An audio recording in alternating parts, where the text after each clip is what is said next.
Welcome to the show. So excited to be here. Thank you for having me. Oh, I love it. So we met on the crazy floor at a Tony Robbins event, jumping up and down. So it's funny because on the first day or the second day, they ask you to be partners with somebody. Mm-hmm. And I was like, energetically, I'm like, who do I think would be cool and fun to hang out with? And I was drawn to you, which says a lot about what you do too. And then you're like, no, I already have a partner. I'm like, but guess what happened? We ended up being partners. We ended up hanging out for the rest of the week. Mm-hmm. I love it. Okay. So tell us really quickly what it is that you do.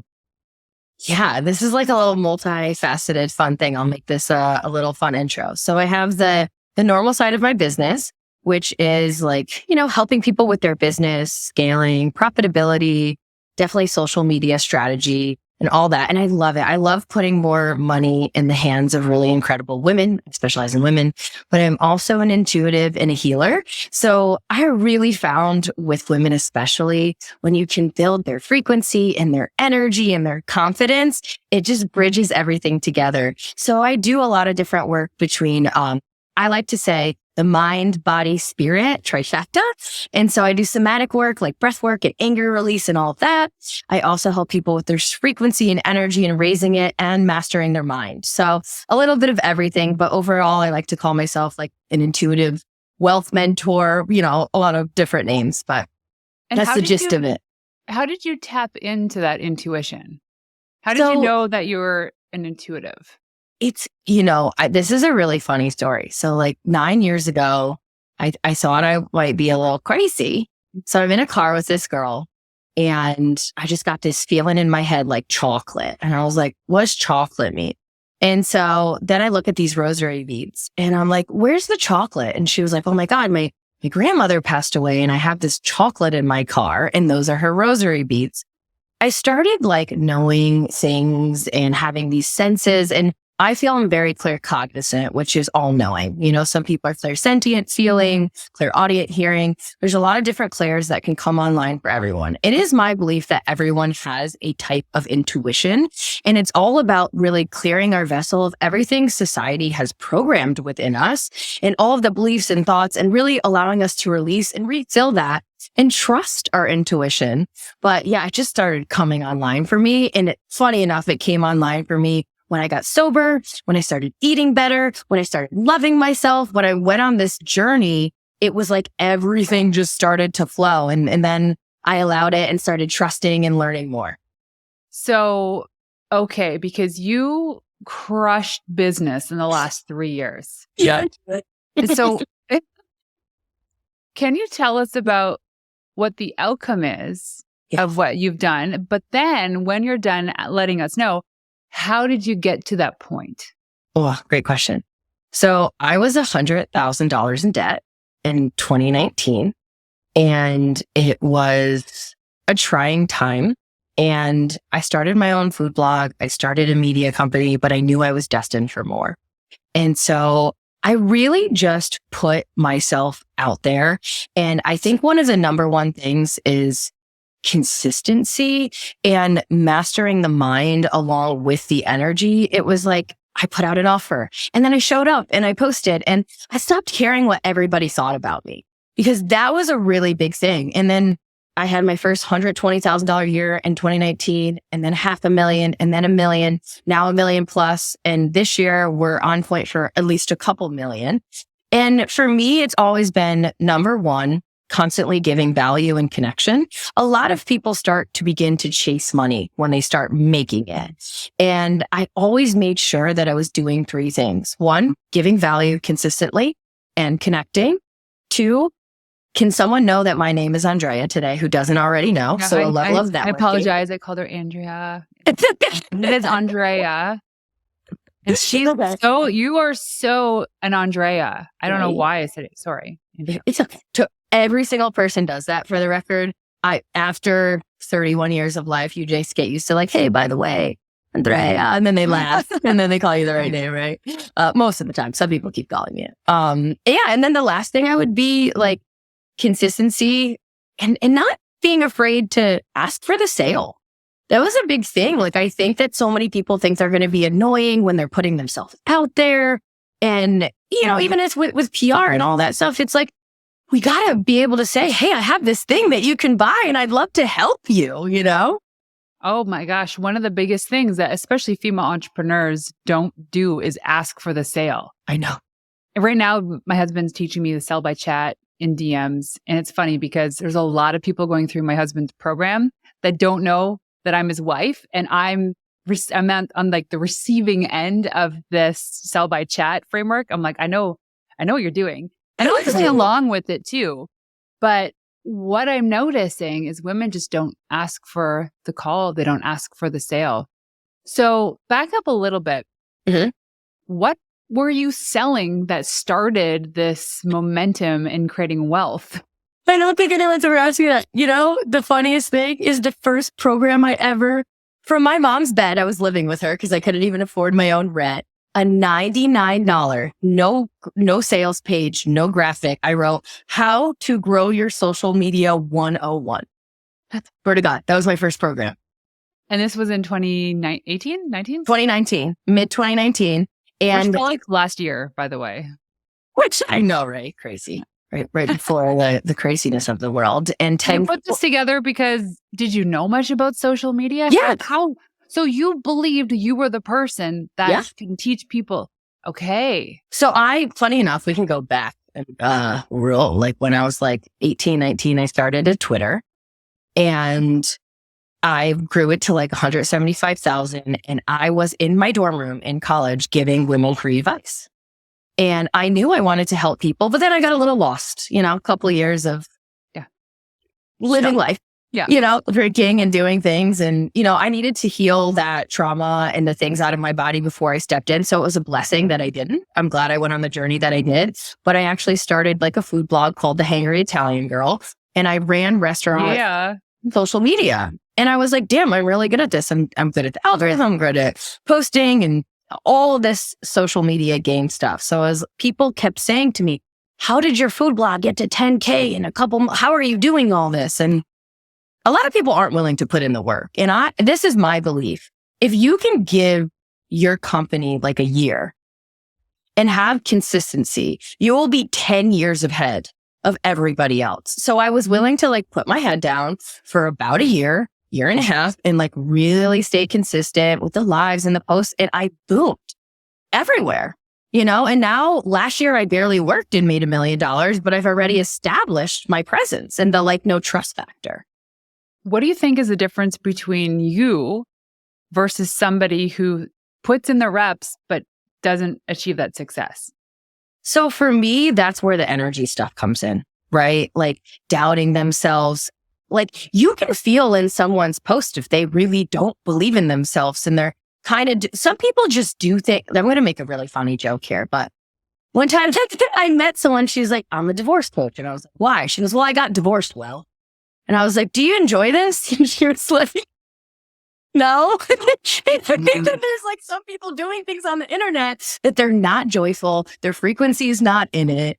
They're not happy doing it. They're just doing it for the money. So first of all, there's got to be that joy, that passion. Like people see me and I'm like, can I help you? I'll let you. Let's do this. And like, that's how I feel when I see your work online. Like I'm like, oh, she loves this. She's excited about this. And people can feel that when you're just in it for the money or there's not a level of heart in it. For me, I invest in people. I can feel their heart.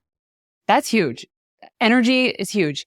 So we do the $20 million litmus test or the 5 years left to 5 years left to live test, where it's like, if you had 5 years left to live or someone deposited $20 million in your bank account, would you still be doing the thing that you're doing today? 100%. Right. Most people, no. And then most people say, well, I need to pay the bills, so I need a job. They're the part, like that's the pattern and the thought cycle that keeps them stuck. Yeah. We're so afraid of change because, put it this way, say you ask this question to somebody who makes, $50,000 a year and they're destined for more, but all these stories that they tell themselves that they can't achieve more. And they just live their life on repeat. And but that's what society teaches us. It's like, we grow up, we get in a school, they tell us, go to college, do this, work for someone. And everyone has different destinies and paths, but a lot of people doubt their greatness. because of what they see every single day and what's plugged into them every single day. People don't realize that so another thing that I teach is like subconscious reprogramming. The reason I didn't believe I could for so long was because everybody told me I couldn't. And that's the biggest lie they tell you, is that you can't. I remember actually having a hot tub with my husband last night, and we were going through this around some of my blind spots. And he goes, go back. And he keeps bringing me back to when I was 6 or 7 years old. And this was the last time I recall having that pure childhood bliss and joy. Yeah. And I was on the side of my house. So back in the day, my parents in our neighborhood used to always organize these like barbecue cook-offs, and all the people would drag their barbecues to the end of the dead end. And then we'd have a little like lip syncing competition. And I remember stapling balloons to my shirt and just performing in front of everybody. I'll never forget that feeling of freedom and joy. And that's like the last time in my childhood I recall feeling that. So something tells me something happened after that moment. Yep. And I don't know what it is. We bury it. That's the crazy part. We do. We bury. So it's so crazy you just brought this up. I was working with a woman, and she struggled with intimacy with her partner and, being like having the lights on and all of that.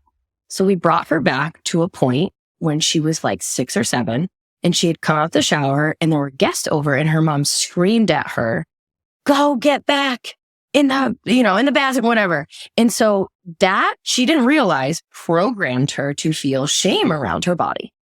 And she carried that with her. So we brought her back into meditation. We rewired that. We had her leave feeling in her power and the love for her body. And I will never forget the next day that she said, I was intimate with my partner with the lights on, and you changed my life. And it was like a meditation that I led her through with subconscious reprogramming around this incident that she had forgotten about. Isn't that crazy? When we think of, like, for me personally, the things like limiting factors in the growth in our business has nothing to do with actual business. Nothing. No. It's wild. And yet some people are so persistent on reading the next book, like the Alex Hormozi's new book, $100 million offers, whatever it is, thinking that is the key to their success. Yet they don't do the inner work. Because oh my God, I was just having this summer. I love that you brought this up. Me and my best friend were having this conversation yesterday, and like certain people that we've seen and experienced in our life. There was a man that I dated, really great guy. He was constantly like reading books and podcasts and like, I'm doing the work, but he wasn't doing the actual work, right? He was busy avoiding facing his trauma. Yeah. And it's sad, well, everyone has their own path, right? But it makes me sad when there are people with so much potential and they want to read and learn. And that's the thing why I teach energetics and body work, because if it only stays in the mind, then you're not always processing it, integrating it, moving it through.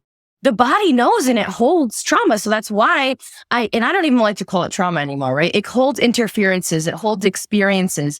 It holds energy that we've experienced in life that may not be our highest for the 3D reality we're desiring to create. So we have to be willing to sit with ourselves. And maybe that looks like crying. Maybe that looks like breath work. And maybe that looks like inner child healing. And a lot of people, especially really successful women, come in my world making 8 and 9 figures. And they're like, I don't need that. And then they do it and they're like, thank you so much. They needed it the most. I had this moment the other day when my friend Jackie invited me to go to a retreat that was happening in Mexico. And it was like with sound healing and breath work and yoga on the beach. And in my mind was like, blah, boring. Call me if it's with CrossFit and hiking and we're having, and I go, but maybe that's the work that I need to do the most.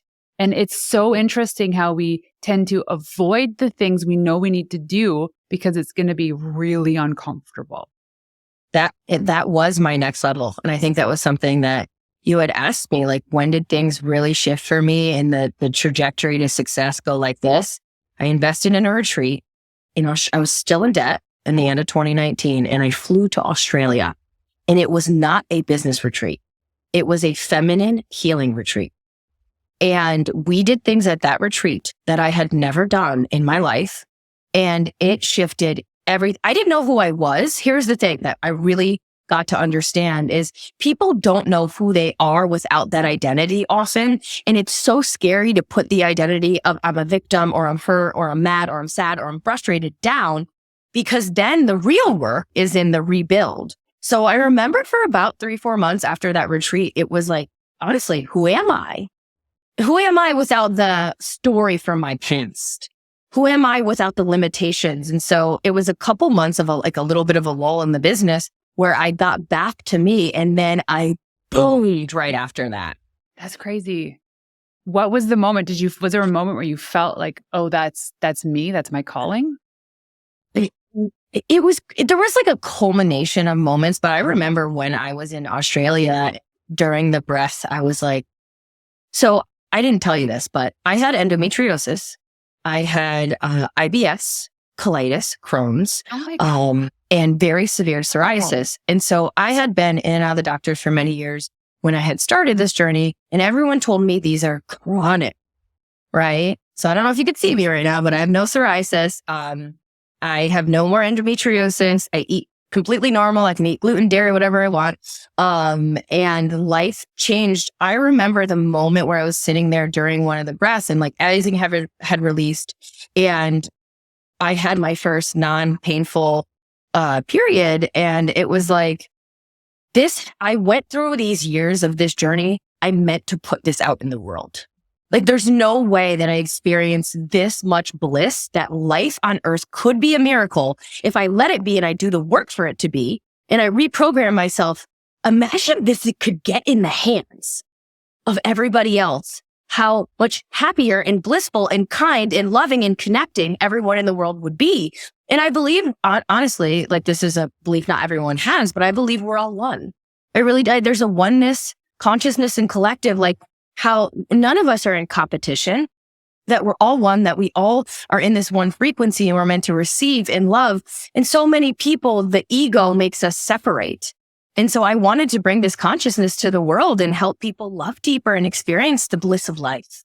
Isn't that crazy? If more people can think like that, because we talk about that a lot in this household, I genuinely believe there would be no racism. There would be no wars, because there would be no, you're different than me. And like, I sit next to this man, he's a Sikh man, and his son plays on the same basketball team as my son.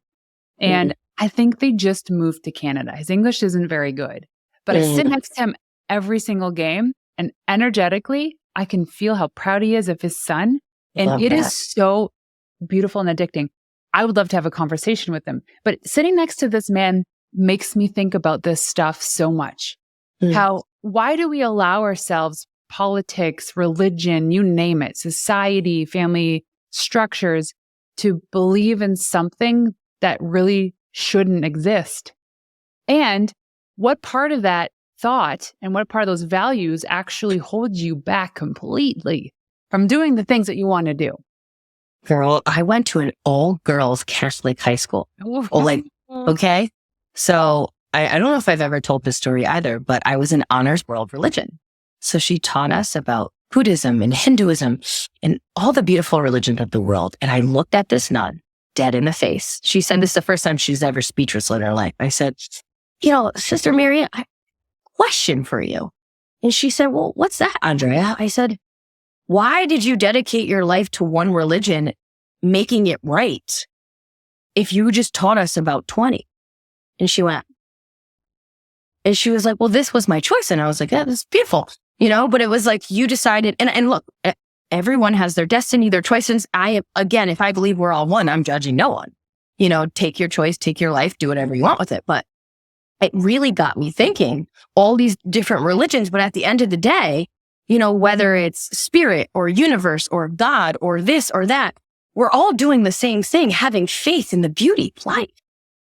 So how we decide to separate by color or ethnicity or religion, because that's what society wants us to do. That's what ego, darkness, separation, and those things of the world want us to do. But that's not higher consciousness. Now, I have no horse in the race here. I don't care whose religion is what. I don't care what color, what ethnicity, because I believe we're all one. But I'm not going to negate the fact that this exists in the world. I don't think it has to.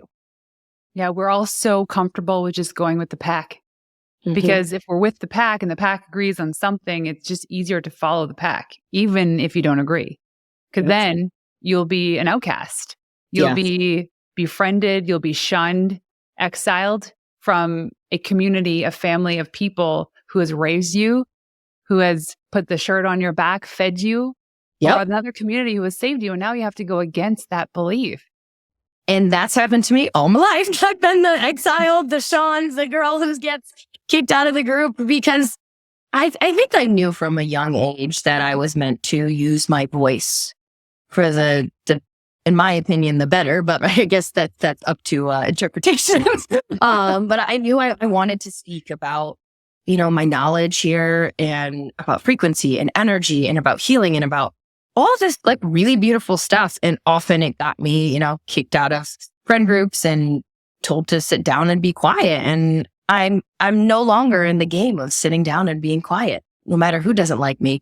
And I actually talk about this too. It's a good concept to talk on, like stories, projections. That's all of life. Like anyone's opinion of you is their story of you. It's their own projection through their own lens. And I've helped a lot of my clients when they're judging or thinking, I'm like, but whose is that really? Where did you create that from? Where is this coming from? Is she really that? So a lot of people, have labeled me names of different things, or they'll say, you don't care. I'm like, I have so much fart in this business, but when things start to grow, you can't answer every DM. It doesn't mean that's the story you're creating that I don't care. But when someone gets to a business like mine, there's moments and portions of us where we can't do it all anymore, right? And so it's beautiful to see the different stories and projections people can create from their own lens or their own wounds in things of their own experiences in life. And the crazier part is that most of us don't even know we're doing it. Because if we think it's should be a certain way, then that should be the way. And the moment you're surrounded by people that question certain ways, it allows you to kind of think things differently. Like I remember I went through this moment of being an atheist to turning back to God. And I was open to it, but I had all the books about the God delusion, like all this stuff, all these books I was reading, that science was science, facts were facts. And then without really trying, I had a couple of friends in my group that weren't testing me, but they were asking me questions like, well, if this is the case, then you believe in the Big Bang Theory, but what caused those planets to collide? Who created the planets? How? And I was like, oh, I don't know. And then the ultimate question my husband asked me was, what controls your heart? And I said, well, your brain. Well, then what controls your brain? I said, well, my heart. He's like, you don't think there's an external factor? And where do your thoughts come from? I go, well, they're just like files in my head. And I just keep like opening those files and taking out the information. He goes, but the new creative thoughts, those new ideas that come to you, how are they given to you? Frequency. I genuinely believe that we are all artists, and it is in our service to be an artist in our own right, our own domain, as a service to God. And I'm not talking about painting and stuff. It could be that. Yeah. But your artistry, I know mine. And it is in our service to be the best human soul for that role. See, the thing is that we're all given opportunities all day long, every day. And you might have a new creative idea and you're like going to execute on it. But that idea has also been given to maybe 1 million people. Those 1 million people don't execute on it. Thank you. And that's why you win. Yeah. And I say this to a lot of like really gifted women. They're like, oh, so-and-so's doing this and that. And I'm like, so-and-so's using their voice and putting it out there and having consistency and blah, blah, blah. It's like you are there. I have met so many like spiritual or talented or whatever it is, women who are like the greatest kept secret because they don't use their voice and they're not putting themselves out there. And they have all those, what if I can't society thoughts. And it's true. They're getting the download, but they're not speaking it. They are blocking themselves. And that's the work that you do. You help them unblock. And when you get that unblock, the flow is so magical.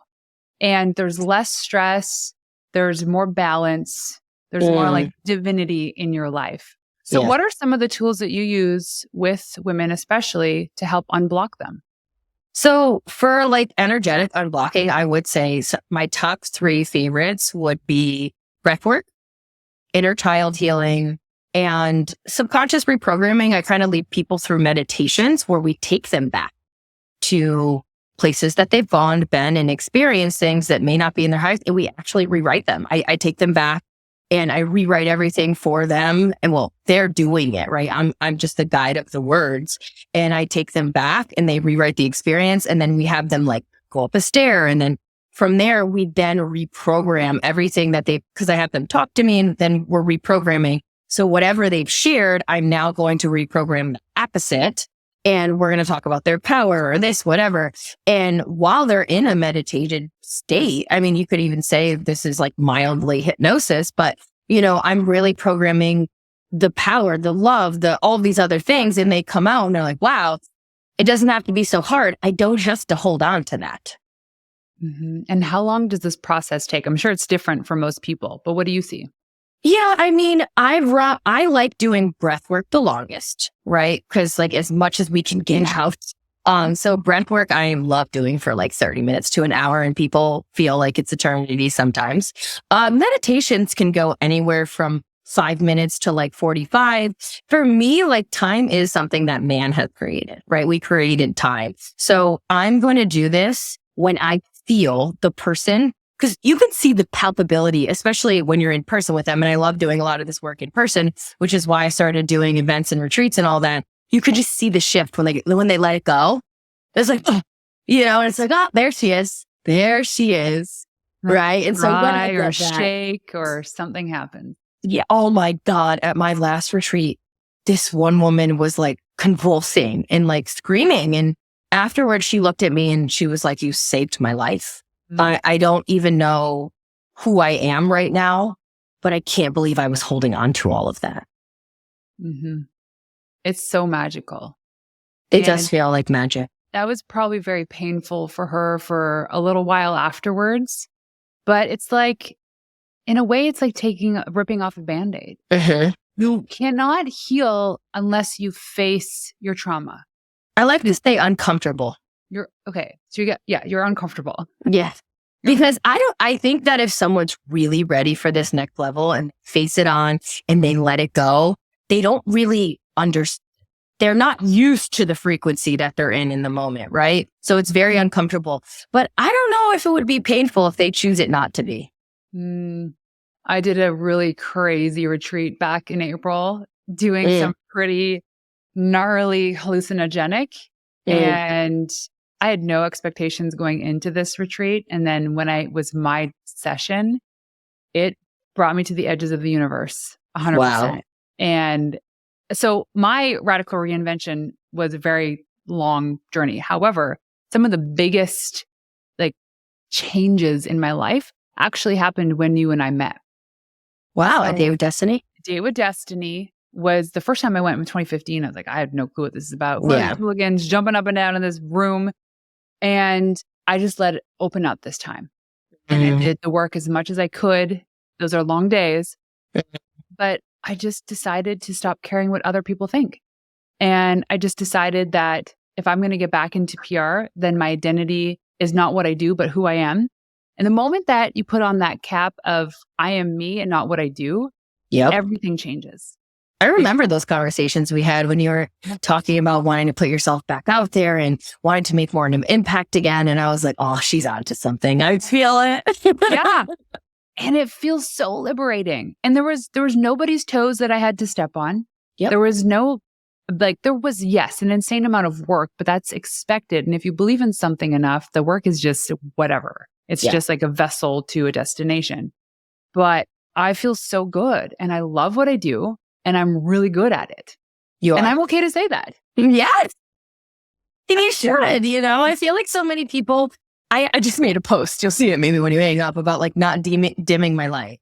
And I think for the longest time, I didn't want to look really pretty or wear makeup or do any of these things that brought attention to me or speak up about what I love or say I was really good at something because, oh, that's not humble or How will they look at me? Will other people in the room who aren't confident feel that they don't like me or that? And I sat and I'm like, you know what? At this point in my life, I don't care because I am a vessel of truth, of miracles and of love. And I can watch you shine and shine right next to you. And our lights, maybe yours is fluorescent and mine is like the purple. Right. It doesn't matter. You know what I mean? Yours pink and mine is red. But we both get to shine and have love for each other and support each other and be there. And that's what sisterhood is. And that's what the frequency of Earth, of the oneness collective of love is supposed to be.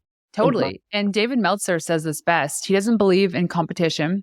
I don't. I used to believe in co-opetition. And he believes in completion. And I took that to heart. And I said, that's my new destiny, is instead of looking at somebody like somebody that I have to compete against, whether they're richer, prettier, whatever, instead, why not complete them? What is something in their life that's missing? How can you be a beacon for this person? And the moment that people actually start to feel seen and heard because of something you've done, it's like you're doing God's work. That's probably one of the most profound things you said here. I fully agree. No, seriously, I've been having really deep conversations about like, especially women and the competitiveness that we hold, because in the dawn of time, we had to compete for a man to protect and provide, like hunters and gatherers. Yeah. You could die if you didn't get the right guy because the wolves might, whatever it be. And I think that for the longest time, we've kind of like pitted each other against each other. And one of my missions here is to truly come here with women and say, she's great at that. You're great at that. How about you're great together? And it doesn't have to be, oh, she stole my client or she copied my post and I'm like, what? Like you said, we all get similar downloads. And yes, I'm not saying people don't unoccasionally copy people and all the things, but like, if we're all in this for the betterment of the world, don't you want your stuff to be spread? Mm-hmm. Yeah. I think that's where people stop because they don't have the abundance mindset. Mm-hmm. They think that there's a limited amount of supply of wealth or abundance. Mm-hmm. And we think that there's no finite to the wealth. And wealth isn't about being rich, although that's a bonus. Yeah. It's about a nice bonus. It's about freedom and being content and loving yourself and loving the people that you're with. The moment you are angry at somebody because they took a client or they copied you, then you immediately think that there's less for you.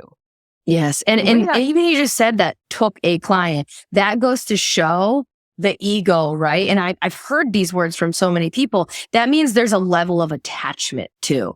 And one of the things I teach my client is surrender and detachment, where you don't own that person, that their journey and their frequency decided to go somewhere else. And if you could be detached, I've used this example where like, say you light a candle, and if you were to smother it and be obsessed and attached, the candle's going to go out. But if you just let that baby burn, you can let the flame go higher and higher, And so this was my most profound when I began, and I don't think any of us as masters of anything, but when I began my mastery journey around attachment and detaching from outcomes and trusting. And now I say like, what else is possible here? If I didn't get what I wanted, well, what else is possible? And not attaching to what I thought needed to happen. Exactly. Because they say you should enjoy the journey more than a destination. Mm-hmm. And I'll tell you this, if somebody's destination is to become a multimillionaire, they're not there yet. And they think they're only going to be happy and feel free once they reach, $2 million, $3 million, $10 million. If they've not done the work to shift the fact that it has nothing to do with how much money you have, they'll never be happy. It is great to say I ran $1 million business, but really, people actually don't give a crap about that. There might be some instances for like public relations reasons or whatever that it matters, but for the most part, nobody cares. They care if you're a good human being, if you're providing value, if your energy is there, if you just care, because people, all they want to know is that they're seen and heard. That's it. Yes, I fully agree. And it's funny that you just said that too, because I don't know if I thought some like lightning bolt was going to come out of the sky or something when I hit $1 million. Like you think that like something's going to shift or you're going to feel it. Like, let me tell you, I hit 1 million, 2 million, 3 million. Every million I hit, nothing shifted. No lightning bolt came out of the sky. Nothing in my body went. It was just like then another normal day where we hit a goal they're beautiful goals to have. But that really shifted what's like people think money is going to change them. Money is simply an energetic, like it's an energy. It's a conduit for more of what you are, And so I give more. I love more. I donate more. I take care of my family more. I put on bigger and better events so I can have a better experience for these people. I bought a really expensive house so I can have retreats and host my family there. Like for me, it's just been an amplifier, and people think that they're all of a sudden going to like morph into Batman or something. It's really funny. That'd be awesome though. See, this is what I love about you too, is that you're not afraid to share the wealth that you've accumulated. But what's so beautiful is the stories you share online about, was it renting or buying your grandma a condo? Like, what's that story? Oh, I have no idea. So my grandparents are, I don't know how they're going to feel about me telling this, but they're like the best people in the world. They were the lights of my life when I was growing up. My grandma, and I'm not making this up, like I watched her take her jacket off and give it to a man outside of like Walmart. All of my life, she has shown me unconditional love. She doesn't swear. She's like the nicest little lady you'll ever meet in your life. And through harder times as a child and growing up, she was always the person I called, no matter what I was doing, where I was, but she gives to everyone. So my grandfather actually had a really great job all his life, but they gave their house to my uncle. They gave their car to my aunt. I'm not making this. This is not right. And then, basically all the money they have, they've given to all 8 grandchildren. And so they got to this place in life where they've saved nothing because they've given everything away. And they were living in the ghetto. And my grandfather they were getting free rent because he was the, superintendent. And then he had 2 strokes.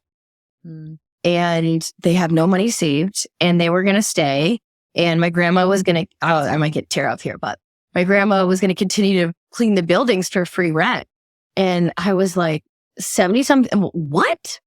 And so they did not want me to get them a place. I got them the most luxury apartment, like absolutely stunning. They have a pool and a mailroom. Anyways, I'll never forget this day.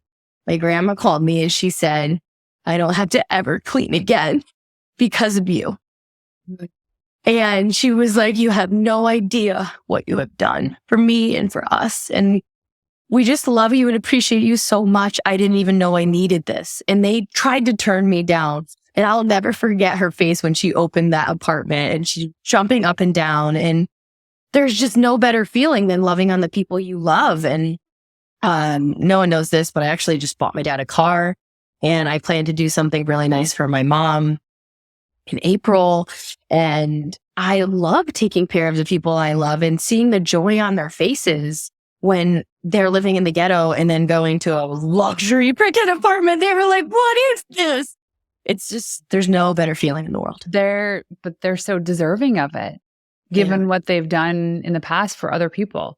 And for them, they probably didn't even think twice. They just did it because they knew that was what their calling was.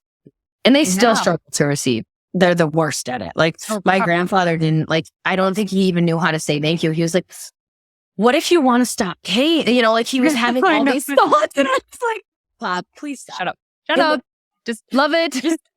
Just take it. And they do. They struggle but they gave all their life. Some people, by the way, and this was a really big thing, they don't know how to receive.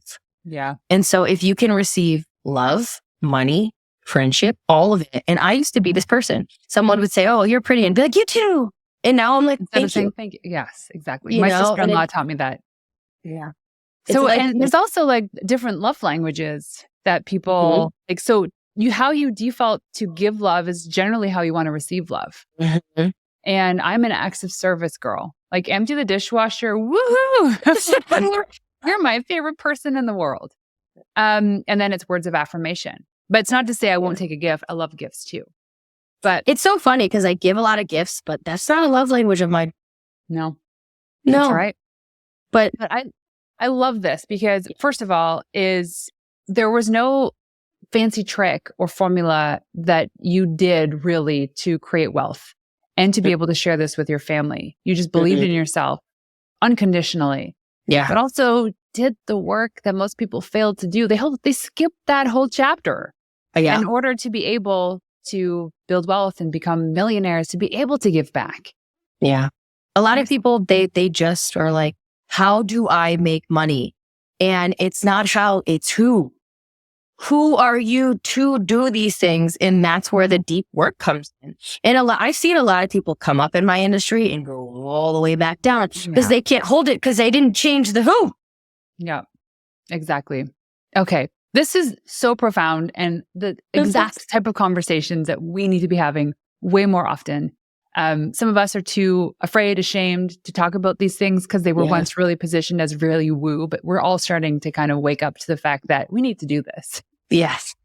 So I have one last question for you. When I ask you what it means to be a wild woman, what is that? A woman who is fully in her truth, unleashed and on fire. Andrea, you're the best. If people want to go online to find you, where can they go? Beautiful. If you're a woman and you want to enter my private free Facebook group, it's Intuitive Female Leaders Met for Magic. My Instagram is Andrea Franco XO, and my Facebook is Andrea Franco XO. So, yeah. XO. We love you. XO. Thanks for joining us. Thank you so much. It's been an honor.